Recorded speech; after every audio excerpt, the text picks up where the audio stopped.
Let's get into Megan Thee Stallion and Tory Lanez.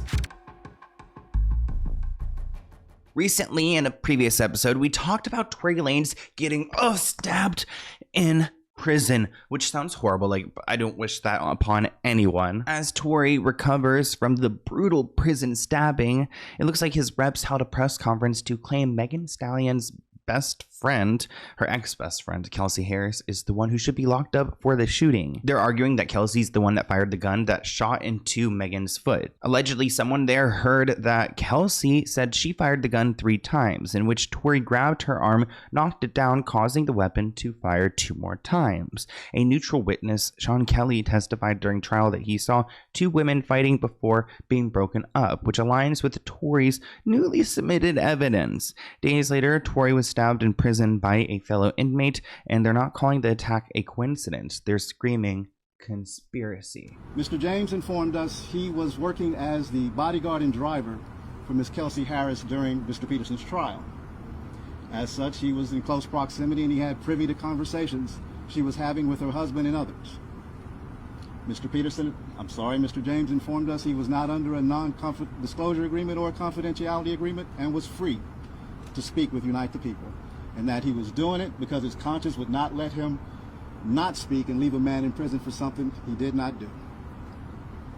Mr. James informed Unite the People that he was witness to the conversation Ms. Harris had, where she stated she had the gun, she fired it 3 times, Mr. Peterson grabbed her arm and knocked it down, and the gun fired 2 more times.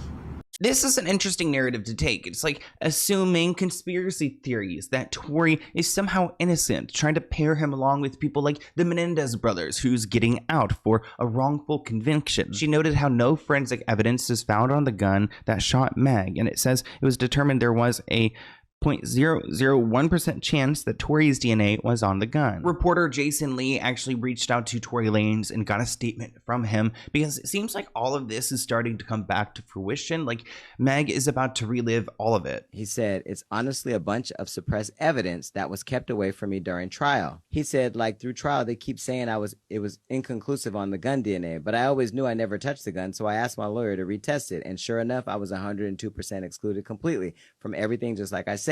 I said, well, why didn't you just say who did it? Doing time for something you ain't do. He said, I took the rap for Kelsey, never wanted her to go to jail, and I never wanted Megan to get hurt or anything. So in me stopping her from getting shot, I got the raw deal. Crazy how life works. And to think they made me the poster boy for the unprotection of black women, when in all honesty, I protected 2 black women, 1 from getting shot and 1 from going to jail. Never said nothing in 8 to 10 years for them to live. It's a crazy place we live in. So Jason got a lot of insight, and it seems like Tory's rather confident in his ability to somehow get out, which good for him that he hasn't lost hope. But also at the same time, is there evidence that could prove that he's innocent? I don't think so. And plus, Meg isn't too happy with this idea that he is going to get out. This comment reads, so you went to jail to avoid snitching, only to get in jail and start snitching. Yeah, that makes a lot of sense, Tory. Like I said, Megan Thee Stallion is not happy that there's a resurgence in this story. Meg is fighting back at Tory fans who still don't believe that he shot her despite what a jury ruled. She wrote, at one point, are you guys going to stop making me have to relive being shot by Tory?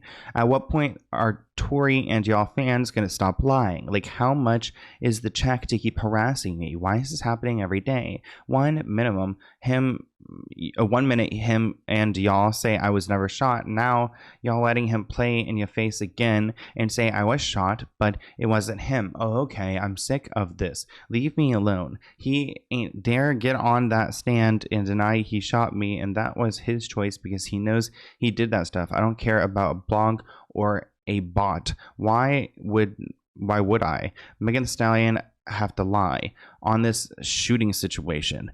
How are you all mad at the person that got shot? Facts are facts. He did it. I was proven in court. The hate campaign on the internet, Tory, you shot me. Ain't no new effing evidence. Y'all been saying the same thing for years. Tory, please leave me alone. You are an effing demon. I'm off the silly internet. Bye. Heavy on the "you're a demon." This person commented, "I'm not even a Meghan fan, but she's not lying. She shouldn't have to keep reliving the trauma of being shot. If he didn't shoot her, why didn't he present the case before the courts?" Another comment reads, "Society does have a habit of blaming a victim when stuff happens to them, but you're not ready for that conversation." Let's get into Chris Brown.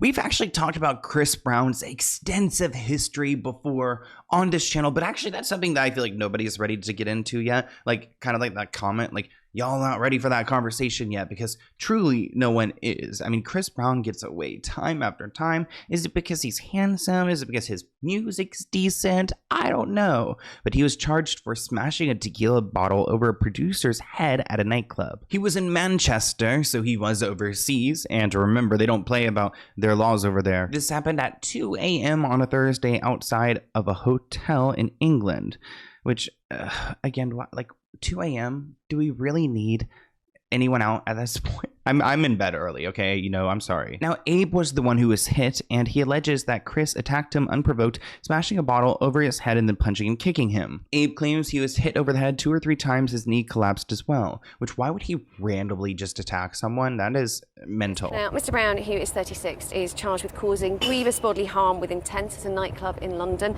in February 2023. It's understood that he arrived by private jet to Manchester Airport on Wednesday. He was then arrested early yesterday morning. He is currently on tour and is scheduled to play several dates across the UK over the next couple of months, 3 of those here in Manchester next month. The singer did not enter a plea today, and he was remanded in custody until his next appearance at Southwark Crown Court on the 13th of June. Chris ruthlessly stomped on Abe, kicked him in the back of the neck, resulting in the producer falling unconscious for 30 seconds. The incident is the latest in Chris Brown's long pattern that includes past arrests and restraining orders. See, Chris Brown knew as soon as he entered the UK, he was getting arrested. But it's not just his problem. The thousands that have bought tickets from Manchester, London and Cardiff, they may not even get a refund. Ticket insurance covers illness or injury, but not an artist in custody. Thank you for watching this clip from the Let's Get Into It podcast. To view the full episode, visit the link listed below.